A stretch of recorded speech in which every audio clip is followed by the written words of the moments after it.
네, 안녕하세요 여러분들 반갑습니다. 금융과 에너지 업종을 누구보다 쉽게 알려주는 대기업 멘토 권혁철입니다. 오늘 SK 이터닉스라는 기업 리뷰해 보도록 할 텐데요. 일단 여러분들도 아시다시피 SK 이터닉스 같은 경우 SK D&D의 신재생 에너지 사업부를 따로 인적 분할하여 설립된 회사이기도 하죠. 일단 SK 이터닉스가 AI 산업과 엮이면서 좀 5월 14일부로 상승의 모습을 보여줬지만 오늘 20일 이평선을 이탈을 하면서 하락을 진행 중에 있죠. 그래서 오늘 제가 말씀드릴 내용들은 일단 상승했었던 내용들, 이 모멘텀 복귀할 거고요. 그리고 상승 이후부터의 수급 주체에 대해서 좀 말씀을 드리려고 합니다. 왜냐라고 한다면은 지금 사실상 계속적으로 하락을 하고 있잖아요. 그래서 수급적인 측면에 대해서도 상당히 중요한데요. 그 부분 여러분들과 함께 확인해 보면서 천천히 얘기 나눠보도록 하겠습니다. 먼저 시작하기 전에 저희 대기업 채널에 오시면은 모든 종목들을 커버해드리고 있으니까 찾아주시면 정말 감사하겠고, 제 영상도 끝까지 지켜봐 주시면서 댓글로 남겨주시면은 다음 영상에서 말씀을 드려보도록 하겠습니다. 그러면 SK 이터닉스 바로 보도록 할게요. 일단 모멘텀 복귀를 하자면 SK 이터닉스가 AI 산업과 엮이면서 상승의 모습을 보여준 바가 있었었죠. 그렇다면 왜 어떻게 AI와 엮였는지 라고 말씀을 드려보자면 여기 기사에도 보이다시피 AI 산업이 떠오르면서 데이터 센터 수요가 급증을 했었어요. 이 데이터 센터가 급증을 하면서 전력 대란이 일어난 상황인데요. 사실 AI용 데이터 센터는 기존 데이터 센터에 비해서 이 6배가량 전기를 잡아먹는다고 한답니다. 이 전기 먹는 하마라고 표현이 될 정도인데 왜 전기를 잡아먹느냐라고 해본다면 AI 서비스 같은 경우 결국 데이터 저장이 필수적이에요. 그렇다면 데이터 저장을 할 수가 있는 데이터 센터 같은 경우 끊임없이 가동을 해 주어야 될 것이고 가동을 하면 할수록 전력 소비는 지속적으로 늘어날 수밖에 없다라는 겁니다. 즉 다시 정리하자면 데이터 센터의 경우에는 전력 소비를 하면서 지속적으로 가동이 되어 주어야 각종 데이터를 수집을 하고 저장하는 역할이 진행이 되면서 AI 서비스가 될 텐데요. 그래서 지금 현재 전 세계적으로 전력망 확충이 비상인 거죠. 그런데 지금 현재 이 SK 이터닉스가 왜 AI와 엮였냐라고 해본다면 바로 이 SOFC예요. SOFC 같은 경우 고체 산화물 연료 전지를 말하고 있는데요.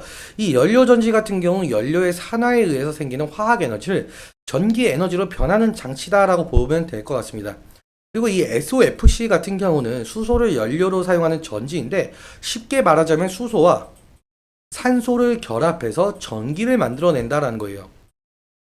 원리 같은 경우는 먼저 수소를 여기 공급을 해주고요. 이 수소가 음극으로 이동을 하면서 전해질을 통과하게 됩니다. 이 전해질에서 통과를 하면서 수소가 이온과 전자로 분리가 돼요. 그리고 수소 이온이 전해질을 통과하면서 양극으로 이동을 하게 되고 그리고 이때 양극에서 산소와 만나면서 열과 물이 생성이 되는 거죠. 그리고 남아있는 전자 같은 경우는 여기 전기선을 따라서 양극으로 이동을 하게 되고 이 과정에서 전기가 생성이 된다라고 보시면 될 것 같습니다. 그런데 이 SOFC가 갑자기 각광을 받는 이유는 뭐냐라고 해본다면 지금 세계에서 가장 큰 투자 은행 중 하나인 모건 스탠리의 청정 기술 연구 책임자인 스티븐 버디스가 그 말씀을 주신 게 있거든요. 어떤 말씀을 주셨냐라고 한다면 이 스티븐 버드씨가 수소 연료 전지 사업을 진행 중에 있는 이 블룸 에너지라는 기업의 잠재력을 강조했기 때문이에요. 어떤 잠재력이 있기에 강조했냐라고 해본다면 사실 앞서 말씀드렸다시피 데이터 센터 같은 경우 지속적으로 가동이 되어 주어야 AI 서비스를 지속을 할 수 있다라고 했죠. 그런데 전원 공급이 끊긴 상황에서 연료 전지를 비상 전원으로 채택을 하는 사례가 늘고 있기 때문입니다. 이 SOFC 같은 경우 전력 효율성이 상당히 높아서 전력 소모가 큰 AI 데이터 센터에 적합하다는 평가가 있었는데요. 그래서 이 SOFC가 각광을 받고 있다라고 보시면 될 것 같아요. 그런데 여러분들도 아시다시피 이 SK 이터닉스 같은 경우는 이 블룸 에너지라는 기업과 직접적으로 연관이 되어 있어요. 이 SK 이터닉스는 미국의 블룸 에너지의 고효율 연료 전지를 국내에 공급할 수 있는 국내 공급권을 보유하고 있는데요. 그러니까 직접적으로 공급을 할 수 있는 권리를 가지고 있다 보니까 블룸 에너지와 연관이 되어 있다라고 보시면 되겠죠. 그래서 실질적인 수혜를 받으면서 그러한 기대감으로 5월 14일 이후부터 상승의 모습을 보여줬다라고 생각을 하시면 될 것 같고요. 그런데 5월 14일 상승 이후로 지금 현재 상당히 하락을 진행 중에 있죠. 그 부분에 관련해선 주가 차트 보면서 설명 이어나가도록 할게요. 지금 SK 이터닉스의 차트를 보시면 오늘 7% 정도까지 좀 빠지고 있는 상황인데요. 지금 저가 부분은 8.8%, 약 9%까지 빠졌다가 살짝 아래 꼬리가 달리면서 올라오고 있는 상황이죠. 그런데 오늘 같은 경우 이 심리선이라고 불리고 있는 20일 이평선이 이탈한 모습을 보이고 있는데, 일단적으로 지지라인 같은 경우 우리가 이 부분을 좀 생각을 할 수가 있어요. 제가 왜 이 부분을 말씀을 드리자면은, 이때 당시에 5월 14일 이후로 한 4일 정도 기간 조정이 나왔었거든요. 그런데 사실상 이 기간 조정이었을 때 이 라인을, 이 부분을 결국엔 돌파를 해주지 못하고 윗꼬리가 달린 모습을 좀 보실 수가 있죠. 그래서 그때 당시에는 저항대 부근이었지만 지금 현재는 주가가 그보다 살짝 위에 있으니까 지지라인이 될 가능성이 높겠고, 그리고 제가 저번 영상에서는 아마 이 부근이라고 말씀을 드렸었을 거예요.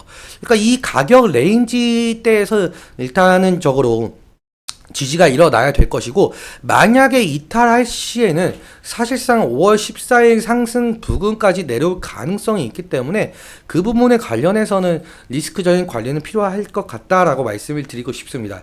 그럼 수급적인 측면도 함께 살펴봐야 될 텐데요. 제가 여기 보시면은 5월 14일 날짜로 기간을 설정을 했어요. 아까 말씀드렸다시피 5월 14일부로 이 상승을 했기 때문에 이렇게 제가 기간 설정을 했고요. 5월 14일부로 현재까지 이 수급적인 측면 보자면 개인이 220만 주 정도 매수를 하고 있고, 외국인은 25만 주 매수, 기관 같은 경우 250만 주 매도 중에 있죠.